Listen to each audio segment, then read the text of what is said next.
Eres rey de este pueblo, eres Dios en esta ciudad, el Señor de esta nación, eres Dios. Eres nuestra esperanza, eres luz en la oscuridad. Amados, bendiciones. Bueno es el Señor que nos permite una noche más, una vez más, llegar a su casa para bendecirle con este grupo familiar, donde Dios ha venido hablando, donde el Señor ha venido ministrándonos de una manera especial. Y tenemos unas excelentes noticias, reportes de cómo Dios ha venido hablando a cada familia, a los niños, a los jóvenes, a los adultos, a cada uno de los miembros de la familia. Dios está ministrando a través de este tema que lo hemos denominado Jesús de Nazaret. Y creo que cuando hablamos de nuestro Salvador, la doctrina se fortalece la comunión con Dios, se fortalece el caminar con Él y lo más importante, el aprender de Jesús de Nazaret. Entonces creo que estamos caminando en un camino de bendición. Amén.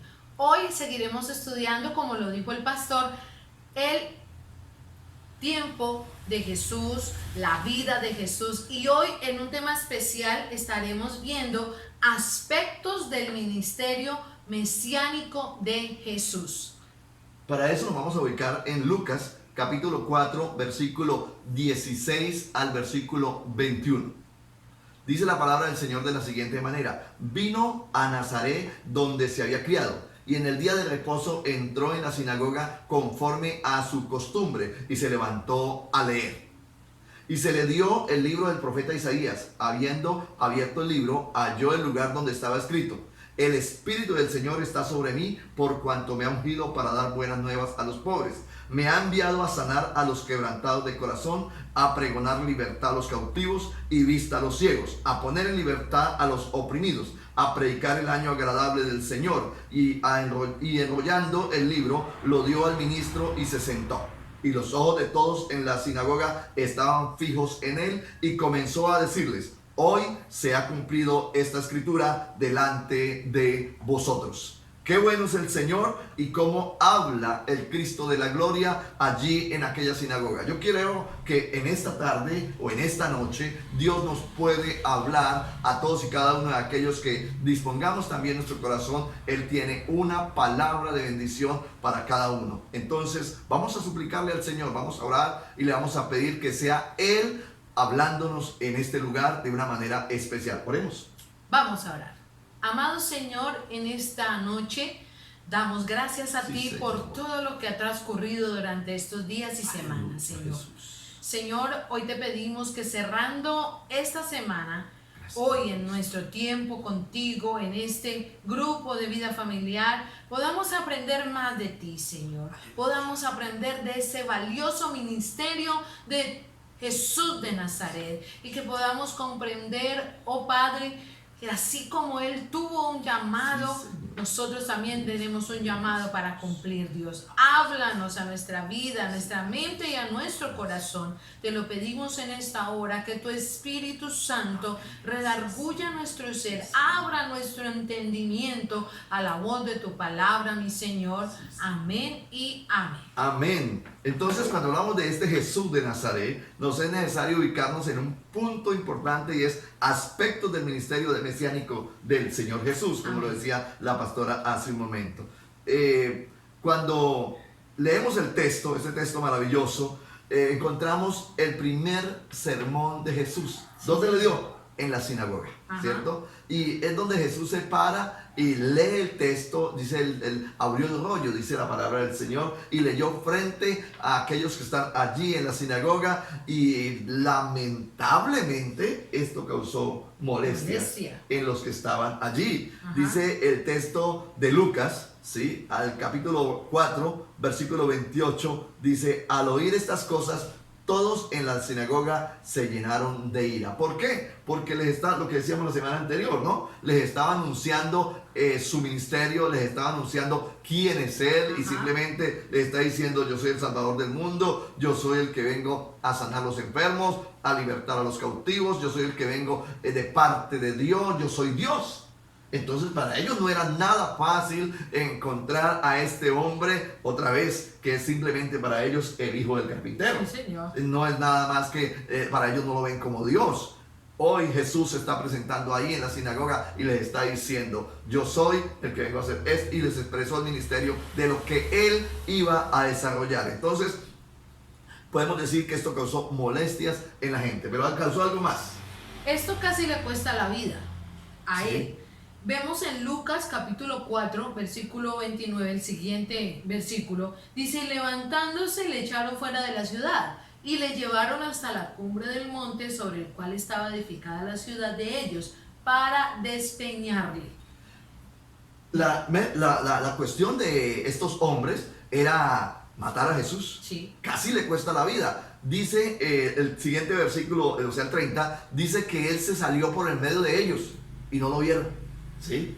Es decir, Dios actuó guardando a su hijo para Amén. que pues, no era el tiempo aún de morir.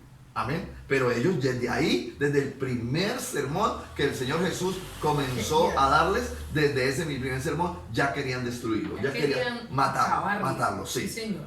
Esto le permitió a Jesús, cuando predica la primera vez y le muestra quién es él y cuál es su ministerio, esto le permitió a Jesús mostrarle a la gente el ministerio que él iba a desarrollar en medio de ellos. Cuando decimos esta molestia que les causa a ellos, sencillamente porque Jesús les está expresando ese ministerio que él iba a desarrollar, esa forma de dar libertad a los cautivos, de sanar a los enfermos. Entonces era totalmente, prácticamente aberrante para ellos el que Jesús se atreviera a hacer una afirmación de estas. Así es, pastor. Entonces veamos algo más que este pasaje nos enseña acerca del tema que estamos tratando hoy, que es el ministerio, los aspectos del ministerio mesiánico de nuestro Señor Jesús. Entonces, como primer punto, veamos características del ministerio de Jesús. Usted que toma apuntes. Primer punto, características del ministerio de Jesús.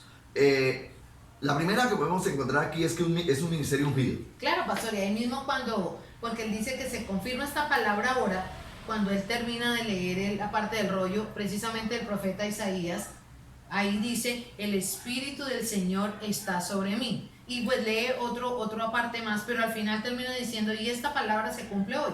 Sí, entonces está hablando de una profecía de Isaías, lógicamente. Ajá, ¿sí? sí, señor. Entonces el cumplimiento de un ministerio, ¿por qué? Porque es un ministerio ungido, no es un ministerio de apariencia, sino que el Espíritu Santo está sobre mí, y se lo aplicó de una vez a ellos. Sí. Se lo aplicó de una vez a ellos, y para ellos no era fácil, otra vez, no era fácil para ellos ver a este hombre que todo el mundo lo conocía y encontrarlo ya diciendo, el Espíritu Santo está sobre mí, yo soy el ungido de Jehová, y esto. Entonces, cuando él se presenta así, la palabra, viene una palabra muy clave y muy importante, la palabra Mesías. Mesías, en griego, es la palabra que se le da al Cristo de la gloria. Ajá. Cristo significa ungido. Entonces estamos hablando de eso, del Mesías ungido, del Cristo ungido, quien viene a traer libertad a los cautivos, quien viene a traer bendición de una manera especial. Jesús, en su ministerio, dejó de usar su propio poder divino. Óigase bien esto. Para comenzar a usar el poder que se halla a disposición de todos los creyentes. Y ahí podemos ver, pastor, que muestra cómo el Señor es 100% humano y 100% Dios. ¿Y por qué decimos eso ahí, pastor? Que Jesús en su ministerio dejó de usar su propio poder divino y en su lugar usó el poder que se halla a disposición de todos los creyentes, para mostrarnos y dejarnos ver, amén, que nosotros como cristianos también, Dios nos ha otorgado, de acuerdo como Él quiere, desarrollar ese poder. Nos usa para manifestar su poder. Y muchos hoy dicen, pero es que como Jesús era Dios, pues entonces a él le quedaba fácil hacer esto y hacer aquello. No, él tomó del mismo poder que usted y yo tenemos disponibilidad Así hoy. es, sí, señor. ¿Sí? Entonces esto tiene que ser bien claro en medio del pueblo cristiano, porque hoy nosotros podemos hacer obras como las que Jesús hizo, ojo, no por nuestro poder, sino por el poder divino que nos otorga a través del Espíritu Santo, porque el Espíritu Santo está en medio y dentro de cada creyente. Entonces Jesús utilizó el poder que se le otorga a todo aquel que ha podido confiar y creer en Dios para desarrollar un ministerio. Características del ministerio de Jesús. Otra, es un ministerio de evangelización de los pobres. Amén. Pero aquí no solamente, pastor, estamos hablando de los pobres por de pronto calidad económica, Ajá. ¿no? Estamos hablando de los pobres en el área física y en el área espiritual. A los quebrantados, dice la palabra. Amén. Entonces vemos también que es un ministerio de evangelización de los pobres. Esa pobreza física y espiritual, hoy en día también hay personas que tienen pobreza física y tienen pobreza espiritual. Ese ministerio del Señor Jesús también está dado para todas estas personas. La pobreza física se podía ver alrededor de todos los que estaban. Claro. Pero esa pobreza espiritual muy posiblemente la tenemos que encontrar, y afortunadamente ya vimos el entorno de Jesús, ¿sí? En los fariseos. Ajá. Pobreza espiritual, pero en los maestros de la ley, en los escribas, Los saduceos. en los mismos sacerdotes de su época, y uno Sí, dice, señor. pero son los la nata y crema de la religión. Aparentemente, pastor, Sí. o sea, no necesitaban, aparentemente no tenían ninguna pobreza, pero es que su pobreza estaba acá. Pobreza espiritual, y eso causaba mucho daño cada vez que escuchaban a este Jesús, y ellos se sentían acusados, se sentían quizás amenazados por la palabra y Señalados. por el ministerio de Jesús y por el Señor. ministerio. Entonces, esa característica es un ministerio de evangelización a los pobres o de los pobres. Importante que podamos reflexionar hoy que ese mismo ministerio de Jesús se está desarrollando siglo XXI, donde viene a Amén. traer una palabra para aquel que está pobre económicamente, pero viene a traer una palabra para aquel que está pobre espiritualmente. Amén. Y viene para traer esa bendición de restauración en todas las áreas, física y espiritual. Amén, sí, Señor. Ese ministerio, otra característica que el Señor puede desarrollar, es un ministerio de sanidad y liberación. Y cuando Jesús lo comienza a presentar, para ellos fue muy fuerte, porque no era fácil, otra vez, que este hombre se levantara frente a ellos y les dijo, yo vengo a hacer esto, esto y esto. Y para ellos fue muy duro. Ese ministerio, una de las características, es un ministerio de sanidad y liberación. Sí, Amados, Señor. amados, el Señor sanó a los abrumados por aflicción de la mente y del corazón. Sí, Señor. Entonces, ese ministerio de liberación es un hermoso ministerio que hoy está vigente, ¿sí? Que hoy está para ser ministrado en medio del pueblo. Y el Señor Jesús sanó a los enfermos emocionalmente, sanó a los enfermos espiritualmente, libertó a los cautivos, como la palabra lo expresa al comienzo del texto que estábamos leyendo. Características del ministerio de Jesús. Estamos diciendo que también es un ministerio de libertad para los cautivos, pastor. Y que donde podemos ver que no solamente ese ministerio se ha desarrollado en el tiempo de él, sino que es dado también para los de hoy. Amén. Porque dice Amén. que mayores cosas que el Señor hizo, nosotros haremos en su nombre. Amén. Y Él ha venido a rescatar, y Él ha venido también a traer libertad a los cautivos. Yo no sé cuántos de los que están hoy ahí conectados con este devocional pueden decir, el Señor Jesús trajo libertad a mi vida, trajo libertad a mi corazón. ¿Y de quién estaba o por quién estábamos atados? La palabra nos puede permitir reflexionar que el que ata, el carcelero, se llama Satanás. Sí, Señor. El carcelero se llama Satanás, aquel que tiene en la cárcel, aquel que tiene en prisión. Jesús dijo, yo vengo a libertar a los que están en prisión. Amén. Yo vengo a libertar a los que están cautivos. Ese carcelero, el que tiene la cautividad sobre el pueblo, se llama Satanás, ¿sí? Y lamentablemente el pecado son las cadenas que Esas atan. cadenas, Por eso podemos sí. decir, está atado al pecado, ¿sí? El pecado lo tiene atado. Esas cadenas se llaman pecado. Y hay mucha gente que está cautiva por el diablo y los tiene enrollados en un pecado que se llama adulterio, en un pecado que se llama fornicación, allá en el tiempo de Jesús y en nuestro tiempo. Amén. Lamentablemente, pecado de la avaricia, pecado de la grosería, de la mentira. Sí. Y a veces nosotros cuando hablamos del pecado de la mentira decimos, pero es que una mentirita es algo sencillo. Nada, eso es algo que no es relevante. Y hay gente que está atada y para toda cosa tiene una mentira. Y es un ojo y oído con esto, es una atadura. Es Sí. una atadura. Todos lo quieren solucionar con mentiras. Y hay un dicho popular que dice que más rápido cae un mentiroso que un cojo, o un mentiroso que un ciego. Entonces, nosotros los hijos de Dios necesitamos pedirle al Señor que nos desate, Rompa. de esa cárcel, que nos saque de esa cárcel, de esa prisión de donde estamos atados por el pecado, donde estamos atados por, no sé, una atadura, o lo estamos diciendo, mentira, adulterio, fornicación, todo aquello que nos aparta del, perdón, que nos aparta del Señor. Entonces a eso estamos llamados. Ojo, el maligno mantiene cautivo a los hombres y la única esperanza de libertad está en Jesús. Amén, es que es la única, pastor. Amén. Nos pueden ofrecer muchas formas para ser libres. Y de hecho, el enemigo siempre ha querido imitar al que trae libertad. Y por eso es que se levantan falsos hombres a través de la hechicería, a través de la brujería, trayendo una vana solución.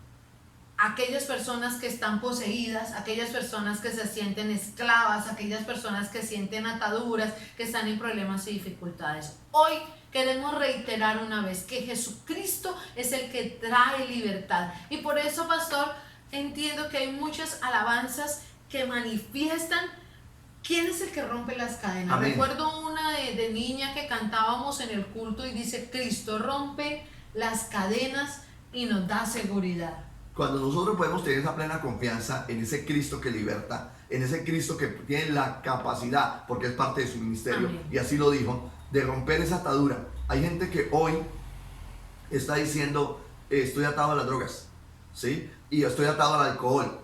Y esa atadura no se puede romper fácil. El único que puede romper esa atadura se llama Cristo Jesús. El único que nos puede hacer libres se llama Jesucristo de Nazaret. Es importante tener esta claridad en nosotros. ¿Por qué? Porque cuando nuestra mente se hace libre, el resto se va haciendo libre en el nombre de Jesús. El único que puede atar al hombre fuerte, el único que puede atar a Satanás y sacarlo de nuestro entorno para que no nos ate más el diablo al pecado con esas cadenas, entonces es Cristo Jesús. Hay un texto maravilloso que nos bendice el evangelista según Mateo, en el capítulo 12, versículo 29, nos muestra cómo Jesús puede atar al hombre fuerte. Mateo 12, 29 dice así: porque ¿cómo puede alguno entrar en la casa del hombre fuerte y saquear sus bienes si primero no le ata? Y entonces podrá saquear su casa. El único que puede atar al hombre fuerte se amén, llama Jesús de Nazaret. Ese hombre fuerte es Satanás. ¿Sí? Y el único que le puede atar y sacarlo de nuestro entorno se llama Cristo Jesús, para hacernos libres a todos y cada uno de aquellos que queramos y aprendamos a depender de ese buen Dios. Estamos hablando de características del ministerio mesiánico de Jesús. Podemos decir también, pastor, que una de las características es un ministerio que les da vista, tanto física como espiritual, a los ciegos.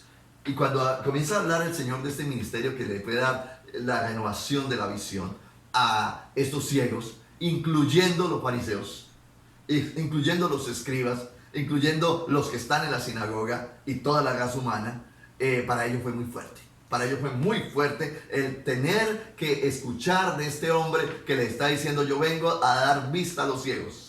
¿Sí? Yo vengo a libertar a los cautivos. No era fácil, no era fácil. Ese primer sermón de Jesús fue muy fuerte. Y creo que todos los sermones de Jesús iban directos. Él no maquillaba el tema por temor a qué van a decir, ¿sí? Y creo que vamos a hacer algo enfático aquí. Es que nosotros no podemos maquillar la palabra.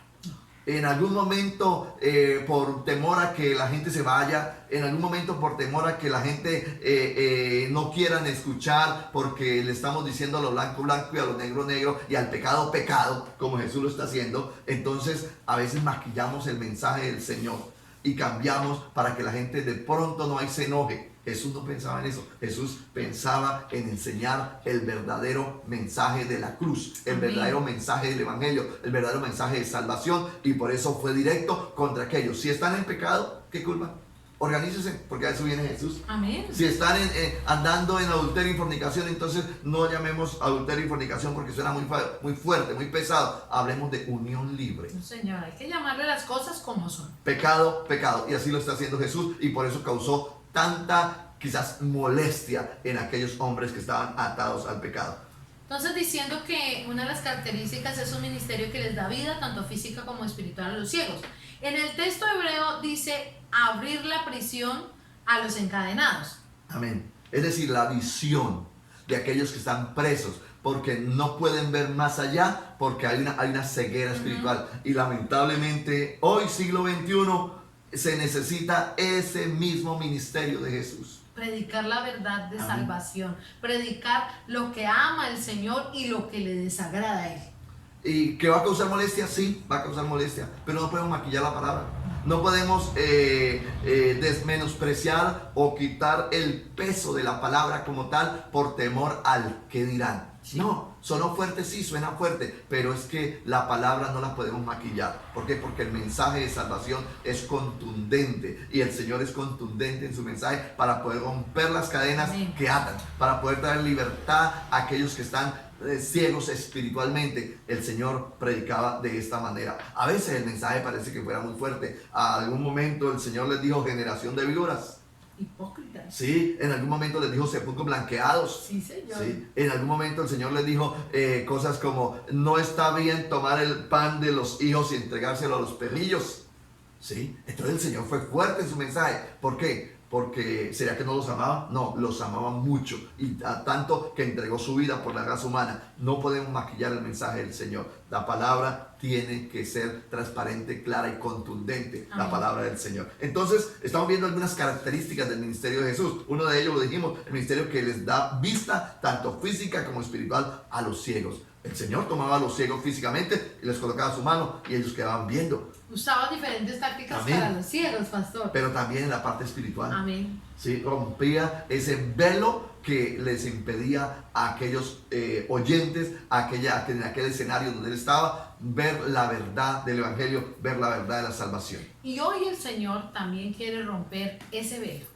Y hoy su verdad quiere dar ese colirio, pastor. Amén, que hablábamos la semana Que anterior. hablábamos la semana anteriores. El colirio a los ojos de muchos ciegos espirituales. Entonces, esa verdad trasciende y reiteramos en esta frase: Jesucristo es el mismo ayer, hoy y por los siglos. El ministerio Amén. de Jesús que trae cosas grandes, y podemos seguir diciendo que una de las características del ministerio de Jesús es que inaugura la era de la salvación con esta frase especial: el año agradable del Señor. Amén, un tiempo de salvación. El año agradable del Señor es un tiempo de salvación para aquel entorno donde está Jesús, y seguiría siendo ese tiempo de salvación mientras el mensaje se siga predicando. Hoy es un tiempo de salvación porque el mensaje sigue llegando a su corazón, el mensaje sigue llegando a su vida. El Cristo de la gloria sigue desarrollando su ministerio a través de la iglesia, a través de los diferentes ministerios que ha sido el Señor llamando para ir a llevar ese mensaje hermoso que hoy estamos entregando. Las características del ministerio mesiánico de Jesús es entregar las buenas nuevas. Amén. Año de salvación, tiempo de salvación. Y hoy, en plena cuarentena, en pleno confinamiento, estamos llevando el mensaje: tiempo de salvación allí al grupo de vida, tiempo de salvación allí a aquella familia que nos escucha, aquel hombre, aquella mujer que está allí, tipo 10, 11 de la noche, qué sé yo, escuchando este mensaje nuevo. Dios está hablando a su corazón y estamos viviendo un tiempo especial, un Amén. tiempo de salvación. Amén. Veamos algo más de este ministerio mesiánico de Jesús que se desarrolló allí en medio de su pueblo, el pueblo de Israel. Veamos algunos conflictos en el ministerio de Jesús, que sí que los hubo. Con esos tremendos fariseos, con esos saduceos, con esos escribas, chocaron, porque Jesús venía dando ese mensaje que les movió el piso a todos. Entonces veamos algunos conflictos. Son muchos los conflictos, vamos a ver algunos poquitos. Mateo capítulo 9, versículo 9 al 13. Búsquelo rápidamente y leemos este pasaje bíblico para de allí poder desarrollar este segundo punto: algunos conflictos en el ministerio de Jesús. Mateo capítulo 9, versículo 9 al 13 dice así: Pasando Jesús de allí, vio a un hombre llamado Mateo que estaba sentado al banco de los tributos públicos y le dijo: sígueme. Y se levantó y le siguió. Y aconteció que estando él sentado a la mesa en la casa, he aquí que muchos publicanos y pecadores que habían venido se sentaron juntamente a la mesa con Jesús y sus discípulos. Cuando vieron esto, los fariseos dijeron a los discípulos: ¿por qué come vuestro maestro con los publicanos y pecadores? Al oír esto, Jesús les dijo: Los sanos no tienen necesidad de médico, sino los enfermos. Id pues y aprended lo que significa: misericordia quiero y no sacrificio, porque no he venido a llamar a justos, sino a pecadores al arrepentimiento. ¿Qué texto? ¿Qué texto tan bravo? Y se da cuando Jesús invita a Mateo a buscarle y le invita para simplemente llamarlo a que le siga. Sí. Amados, vamos a hablar del conflicto por comer con los pecadores. ¿Sí?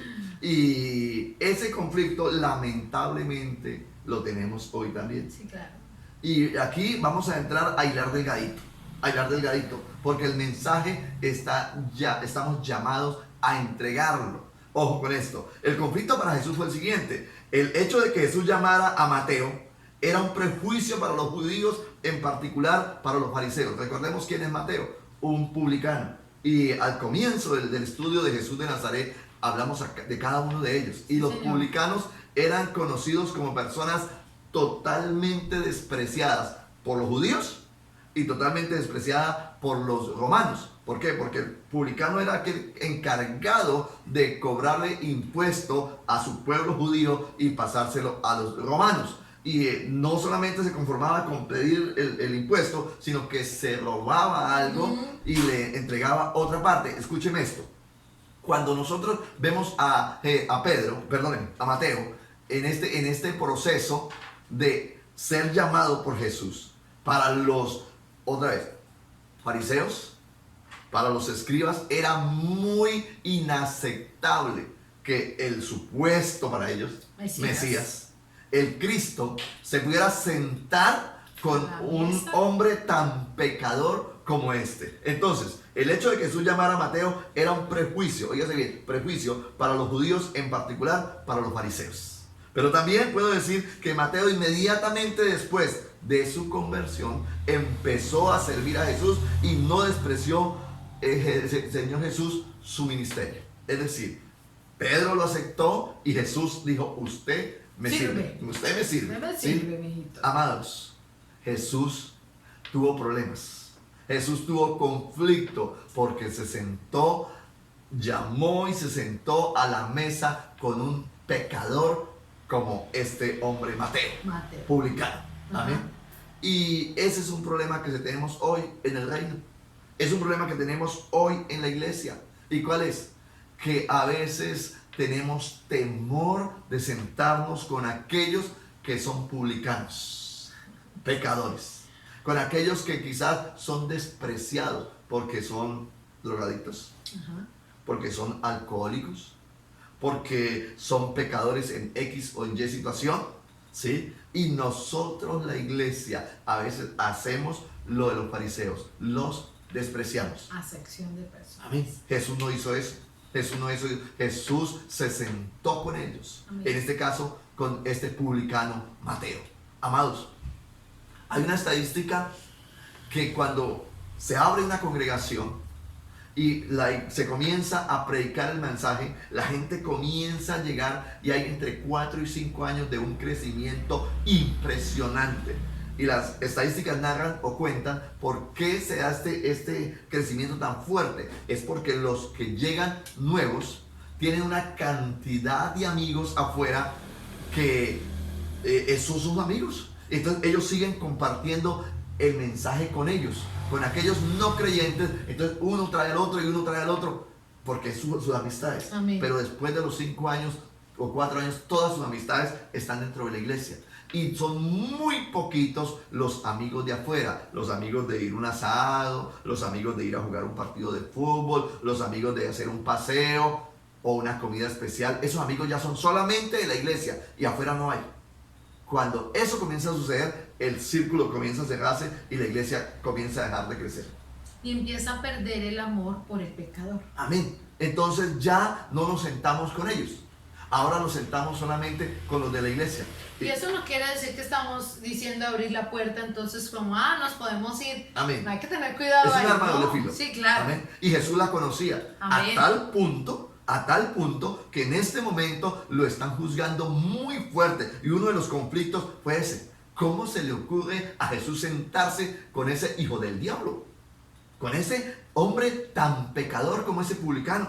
Y mira, pastor, cómo cuestionan a los que le siguen. Porque la palabra dice, y les dijeron a sus discípulos, ¿qué hace su Mesías, su maestro, sentado allá? ¿Sí? Entonces, la artimaña de Satanás para no permitir que otros lleguen al evangelio. A veces entre nosotros mismos como cristianos nos señalamos porque alguien quizás está visitando al peor del pueblo. Lo vi caminando con unos mundanos.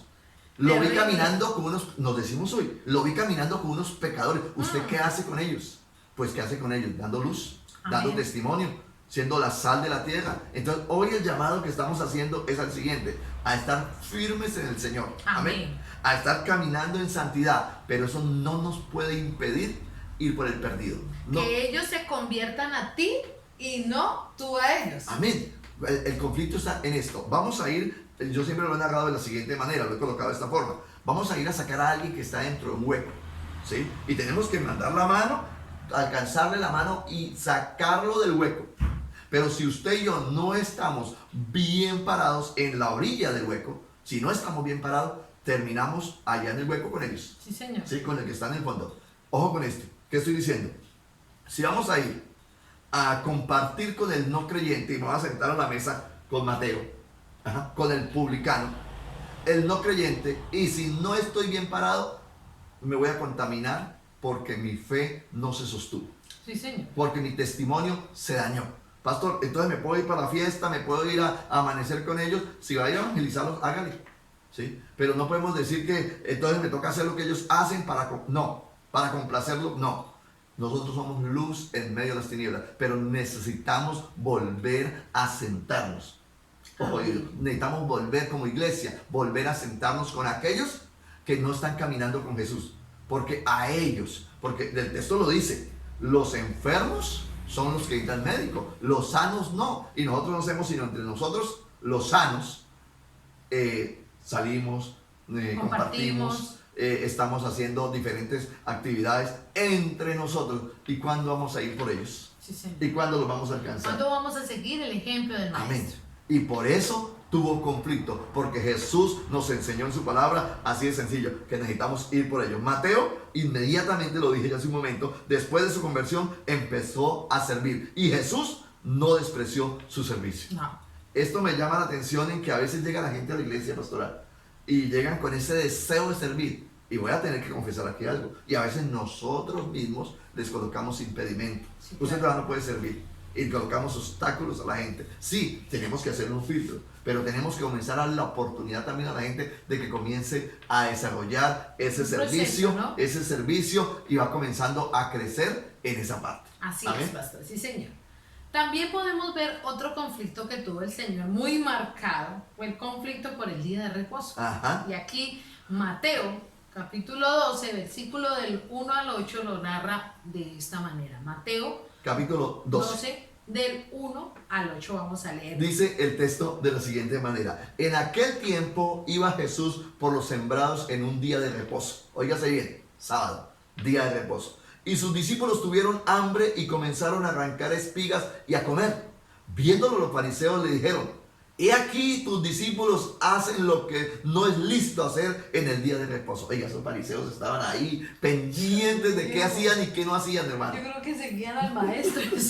No, sí, ellos lo seguían, pero no con el deseo de convertirse, con el deseo de corazón alcanzar la salvación. Con el deseo, ¿en qué falla?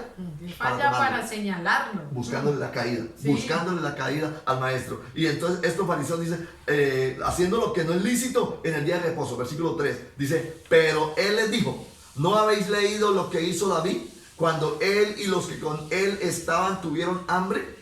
¿Cómo entró en la casa de Dios y comió los panes de la propiciación que no les era lícito comer, ni a él ni a los que con él estaban, sino solamente a los sacerdotes? ¿Y no habéis leído en la ley cómo en el día de reposo los sacerdotes en el templo profanan el día de reposo? Óigase bien, en el día de reposo ellos profanan el día de reposo y son sin culpa.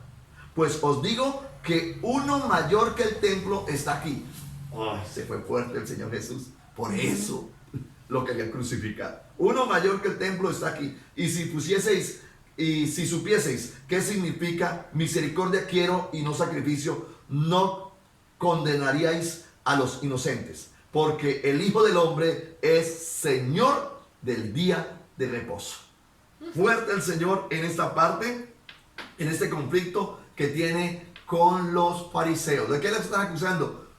Sus seguidores, sus discípulos están haciendo lo que no se debe hacer el día de reposo. Oh, Señor bendito. Los discípulos del Señor en ningún momento faltaron a la ley de Moisés en ese señalamiento que estaban haciendo. Claro, lo están ellos. acusando de que están trabajando el día sábado, que están recogiendo espigas. Y entonces el Señor Jesús les está diciendo simplemente, ellos no están fallando a la ley, porque recuerden que Jesús nació bajo la ley, sí, y claro. Jesús cumplió la ley. Esto tiene que quedar muy claro. Ajá. Jesús cumplió la ley.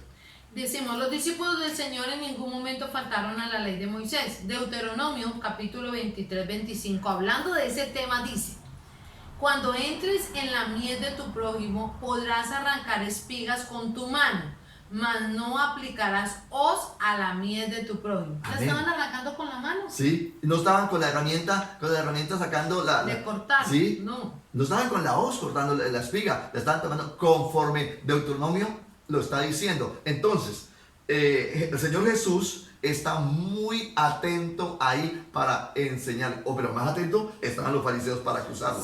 Ojo, los fariseos estaban ahí buscándole la caída, y es uno de los conflictos más fuertes que tuvo Jesús, porque ellos supuestamente guardaban el día sábado de una forma impresionante, y según ellos, los discípulos de Jesús, ni el mismo Jesús lo está guardando. De eso se le está acusando al Señor.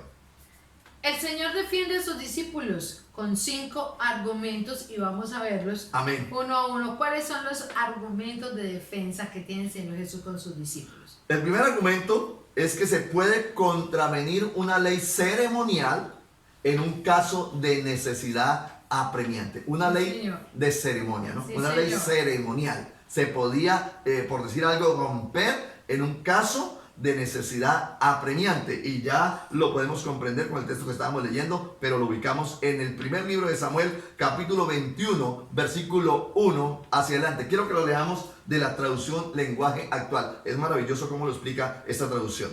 Primer libro de Samuel, capítulo 21, versículo 1 al 6 dice: por su parte, David se fue a Nob, donde vivía el sacerdote Ahimelech. Cuando Ahimelech vio a David, se puso nervioso y le preguntó: ¿por qué vienes solo? Porque el rey me mandó a una misión especial y me pidió guardar el secreto, le contestó David. Por eso es que ni mis hombres vinieron conmigo. Con ellos debo encontrarme en otro lugar. Por cierto, tengo mucha hambre. ¿Podrías darme unas 5 piezas de pan o lo que tengas? Solo tengo el pan que usamos en el santuario, le contestó el sacerdote. Te lo puedo dar siempre y cuando ni tú ni tus hombres hayan tenido relaciones sexuales. No te preocupes, respondió David, que ni siquiera cuando salimos a un viaje de rutina tenemos relaciones sexuales con nuestras esposas, mucho menos ahora. Como el sacerdote no tenía ninguna otra clase de pan, le dio a David el que se ofrendaba a Dios. Era el pan que acababan de quitar del altar para poner uno nuevo y caliente. Entonces le están dando a David un pan que lo tenían en el santuario, dedicado como una ofrenda a Dios. Los únicos que podían usar ese pan eran los sacerdotes. El pan de la propiciación. Sí, los únicos que podían usar eran los sacerdotes, pero aquí lo están entregando. ¿Qué estamos viendo? Se puede contravenir una ley ceremonial en un caso de necesidad apremiante. El Señor Jesús salió en defensa de sus discípulos diciendo, ajá, mire, David lo hizo. David lo hizo y tomó el pan de la propiciación. Entonces Jesús salió a defender. También los defendió diciéndole lo siguiente: el día de reposo fue hecho por causa del hombre y no el hombre por causa del día de reposo. Entonces, ¿qué les está diciendo? Ustedes están atados a ese día. ¿Sí? Ustedes están atados a ese día de reposo, pero no lo están viviendo como se debe vivir. No lo están disfrutando como ese día es de descanso, de reposo. No se esclavicen de ese día. ¿Sí? Y les dice, El día de reposo fue hecho por causa del hombre y no el hombre por causa del día de reposo. ¿Sí? Y en otra vuelve y le dice, porque yo soy más grande que el día de reposo. Y nuestro reposo hoy se llama Jesús de Nazaret. Nuestro descanso hoy se llama Jesús de Nazaret. Entonces, hablamos de 5 formas en que Jesús salió para defender la actitud que tenían sus discípulos en ese momento. Las labores religiosas se realizaban en el día de reposo. Y les dice, mire cómo los sacerdotes rompen el día de reposo porque es el día que más trabajan. Sí, Señor. Es el día que de la mañana hasta la noche están trabajando. Nosotros lo podemos aplicar hoy a nuestro ministerio. ¿Cuál es el día que los pastores más trabajan? ¿Cuál es el día que los pastores tienen que hacer mayor esfuerzo? El día que están ministrando 1, 2, 3, algunos hasta 5 cultos. Sí, Señor. Depende de la congregación.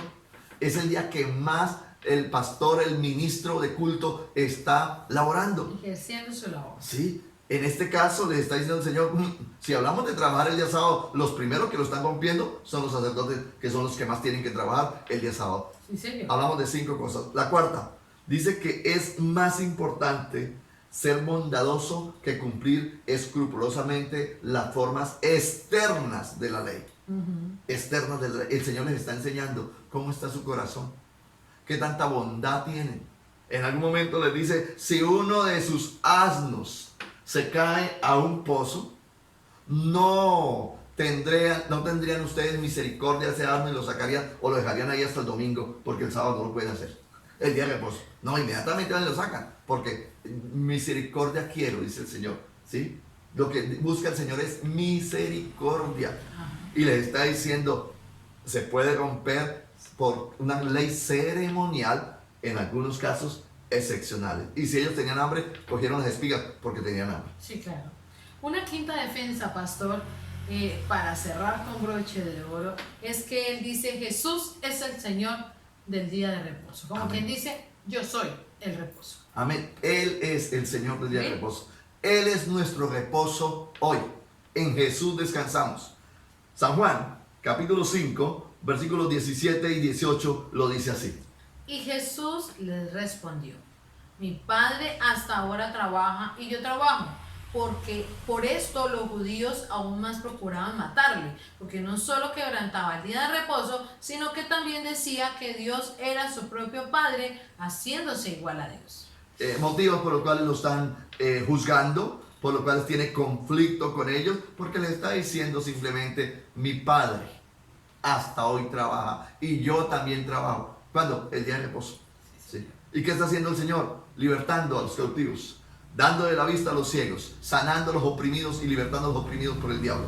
Entonces, ojo, ministerialmente el Señor no está rompiendo el sábado, pero lo están acusando de estar faltando a la ley. Lo que pasa es que ellos la guardaban físicamente, emocionalmente, pero espiritualmente no la guardaban. Dice que colocaban carga sobre los hombros de los demás, los fariseos, ¿sí? Que ellos no querían mover ni con un dedo. ¿Por qué? ¿Qué está diciendo el Señor con esto? Ellos eran buenos para aplicarle la ley a otros, pero ellos no la vivían. Y espiritualmente el Señor vino a cumplir la ley delante de ellos. Así es, pastor. Podemos seguir viendo, pastor, aquí en este punto, se observa tanto la ley sabática reposando en este día, como haciendo obras de misericordia. Amén. Y hay una parte bien importante y es el milagro del hombre de la mano seca, ese relato que da la palabra del Señor. Me gusta ese enunciado. Se observa tanto la ley sabática, es decir, se puede guardar tanto la ley sabática en este día, el día sábado, ¿sí? Como haciendo también obras de misericordia. Así es. ¿Sí? Es decir, no solamente podemos guardar el sábado consagrados, dice el Señor, no solamente podemos guardar el sábado, sino podemos guardar el sábado sirviendo a Dios, haciendo el bien, haciendo obras de misericordia. Es lo que Jesús le está diciendo, ¿sí? Y les narra Mateo capítulo 12, versículos 9 al 14, tiene el pasaje que el Señor narra ahí. Dice Mateo 12, 9 al 14. Pasando de allí vino a la sinagoga de ellos, y he aquí había allí uno que tenía seca una mano, y preguntaron a Jesús para poder acusarle: ¿es lícito sanar en el día de reposo? Él les dijo: ¿qué hombre habrá de vosotros que tenga una oveja y si ésta cayere en un hoyo en día de reposo, no le echa mano y la levante? Pues, ¿cuánto más vale un hombre que una oveja? Por consiguiente, es lícito hacer el bien en los días de reposo. Entonces dijo aquel hombre: extiende tu mano. Y él la extendió, y le fue restaurada sana como la otra. Y salidos los fariseos tuvieron consejo contra Jesús para destruirle. Más motivos para Claro, que Jesús trabajó el día sábado. Jesús libertó a un cautivo de enfermedad el día sábado, ¿cierto? Y lo están acusando por esto. Lo están acusando porque Jesús hizo su obra el día sábado. Amados, el Señor Jesús es muy claro con nosotros hoy. El día sábado, según la ley, era el día de guardar. Y los fariseos, los escribas, fariseos, sacerdotes, no se movían supuestamente. Y preferían dejar que alguien se muriera si era el caso. Pero no querían libertarlo. Jesús vino y dijo: así no es la ley. Sí, señor. Eso no es lo que la ley enseña. Hay que libertar a los cautivos. Que es el sábado, con más veras. Tengamos misericordia, quiero, y no sacrificios. Misericordia quiero y no sacrificios. Y el Señor obró libertad. Hoy Jesús, otra vez, es nuestro libertador. Hoy Jesús es nuestro reposo. En Jesús descansamos. En Jesús reposamos y en Él tenemos libertad. Queremos concluir en este momento diciendo: el Señor Jesús vino para cumplir la ley en su totalidad. ¿Por qué la cumplió? Porque Él nació bajo la ley. ¿Sí? Se acaba toda la dispensación de la ley y comienza el periodo de la gracia. La dispensación de la gracia. Hoy vivimos en la dispensación de la gracia. Hoy no estamos viviendo bajo la ley. Hoy estamos bajo, gloria al Señor, bajo la gracia. Y esa gracia es un don inmerecido que usted y yo no lo merecíamos, pero Jesús, por su misericordia, nos lo entregó. Así es de que hoy podemos hablar de este Jesús que viene para libertar a los cautivos. Que lo hacía el día sábado, sí lo hizo el día sábado, y por eso lo crucificaron. ¿Sí? Por eso lo juzgaron. Que lo hacía con personas despreciables como este hombre que llamó publicano. Lo llamaron publicano. Sí. Jesús vino y hoy sigue libertando a los cautivos. No sé, y nos toca aplicar la palabra diciendo: ¿qué puede tenerle hoy cautivo? ¿En qué pecado está atado? El mismo diablo se encarga de encarcelar al ser humano con el pecado, lo hemos venido diciendo. Pero Jesús viene para romper eso. Amén. El pecado, la atadura de las drogas, la atadura del adulterio, la fornicación, la atadura de los vicios. Jesús viene para libertar a todo cautivo. Amén. Pero no puede obligar al cautivo. El cautivo tiene que tomar la decisión de decirle, como lo hizo el evangelista hoy. Mateo lo dijo. Dice que Jesús lo invitó y Mateo comenzó a servirle a Dios, a seguir al Señor. Hoy usted está siendo llamado para seguir a Jesús, porque Jesús quiere hacerlo libre. Y para que Jesús lo haga libre, nuestro corazón debe desear esa salvación. Nuestro corazón debe acercarse al Dios de la gloria. Él ya lo hizo, Él ya hizo su parte, pagó en la cruz del Calvario por amor a la raza humana. Hoy es nuestra decisión poder aceptar a Jesús. Hoy es la oportunidad, hoy es un día, dice el texto que iniciamos, dice que es un día de oportunidad, es un día, un año de buenas nuevas. Amén. Año de salvación, tiempo de salvación, donde el Evangelio está llegando a su corazón, donde el Evangelio está llegando a su vida, pero la decisión la toma el hombre como tal, el ser humano como tal. Jesús ya hizo su parte, murió en la cruz del Calvario. Hoy la oportunidad es nuestra. Si usted dice ahí, hay una atadura en mi vida, hay un pecado que no me permite acercarme más a Dios, he querido pero no he podido, por causa de esto, por causa de aquella atadura, de aquel pecado, ¿por qué no le decimos al Señor Jesús en esta hora: perdona nuestros pecados? Amén. ¿Por qué no decirle a Jesús en esta hora: te quiero entregar mi corazón, quiero ser libre? Si lo quiere hacer, sí, le invito para que cierre sus ojos, incline su rostro y levantemos una plegaria al Señor de la siguiente manera. Diga así: Señor Jesús, en esta noche te entrego mi corazón, te entrego mi vida, y te pido perdón, por todo aquello que he hecho, que me ha apartado de ti. Señor, Señor, tú conoces tú conoces en qué prisión en qué prisión el diablo me tiene. el diablo me tiene. Señor Jesús, Señor Jesús, tú conoces tú conoces con qué pecado con qué pecado el diablo me ha atado. el diablo me ha atado. Pero en esta hora Pero en esta hora yo creo yo creo que tú viniste que tú viniste a libertar a los a cautivos. libertad de los cautivos. En esta hora Y en esta hora te entrego mi te corazón entrego mi corazón y te suplico y te suplico que me libertes, que me libertes, que me perdones que me perdones y me permitas y me permitas caminar contigo. caminar contigo. En este momento, En este momento, como lo hizo Mateo, como lo hizo Mateo, me quiero acercar a ti me quiero acercar a ti para que tú me libertes para que tú me libertes y te quiero servir, y te quiero servir, te quiero seguir. te quiero seguir. Por lo tanto, Por lo tanto, te suplico te suplico que a partir de este momento que a partir de este momento tú me permitas tú me permitas ser tu hijo, ser tu hijo, porque tú eres porque tú eres mi Señor. mi Señor. Trae libertad Trae libertad y bendición a mi vida. y bendición a mi En el vida. nombre de Jesús. En el nombre de Jesús. Amén. Amén. Amados, qué bueno es poder entregarle nuestro corazón al Señor. Amén. Qué bueno es poder recibir la palabra y poder comprender este ministerio mesiánico, este ministerio fortalecido del Señor Jesús que viene, y no es fácil, pero viene para libertar a los cautivos. Amén. Y viene para acercarse a aquel hombre que está caído, que está perdido. Hoy en día ese ministerio está sobre nosotros, la iglesia, para seguir haciendo, cumpliendo ese ministerio maravilloso de traer a aquellos que no caminan con el Señor. Amén. Esperamos que la palabra de hoy haya ministrado a sus vidas y a sus corazones. Y así ya le conozcamos, salgamos a predicar su palabra.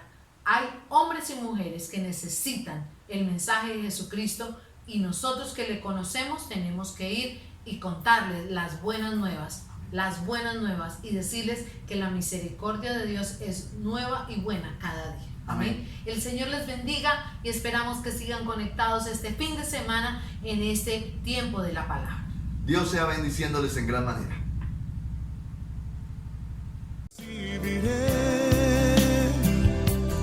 Y sé que transformado yo seré.